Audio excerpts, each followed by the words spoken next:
Melody queen বুলি সকলোৱে জনা প্লেবেক ছিংগাৰ য়াল্কা ইয়াগনিকে অলপতে শ্ৰৱণ শক্তি হেৰুৱাই পেলোৱা বুলি গোটেই বাতৰি শিৰোনামা দখল কৰিছে। গতিকে মন কৰিবলগীয়া কথাটো হ'ল তেওঁ এটা নিৰ্দিষ্ট ভাইৰেল ইনফেকশ্যনৰ কাৰণে তেওঁৰ কাণৰ প্ৰব্লেম হৈছে, কিন্তু আমাৰ যি পঞ্চ ইন্দ্ৰিয় আছে সেই ইন্দ্ৰিয়বিলাকে কি ভাল পায়, যেনে মৃদু সংগীত, বেছি লাউড মিউজিক আমি ভাল নাপাওঁ।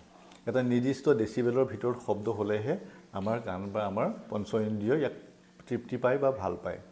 আমাৰ কাণৰ ভিতৰত যিখন পৰ্দা আছে তাৰ পৰা অডিটৰী নাৰ্ভ, খুব সূক্ষ্ম এডাল নাৰ্ভ, যোনে নেকি এই ভাইব্ৰেশ্যনবিলাক এটা সাংকেতিক ৰূপত সিহঁতক ব্ৰেইনলৈ লৈ যায়। ব্ৰেইনে তাক কনভাৰ্ট কৰি পেলাই আমাক শুনাত সহায় কৰে। কিন্তু কি হৈছে, আজি নৱপ্ৰজন্মৰ মাজত বিশেষকৈ দেখা পোৱা হৈছে, মেক্সিমাম ল'ৰা ছোৱালীক মই দেখা পাওঁ বাছত যাওঁতে বা ক্লাছতে হওক বা বাহিৰত দেখা পাওঁ, তেওঁলোকে সদায় ইয়েৰবাডছ নহ'লে হেডফোনৰ খুব বেছি ইউজ তেওঁলোকে কৰে।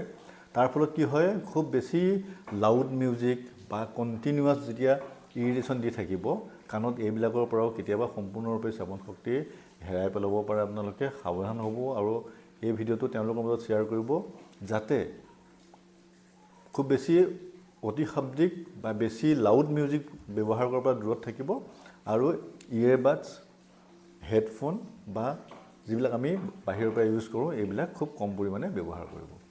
ধন্যবাদ।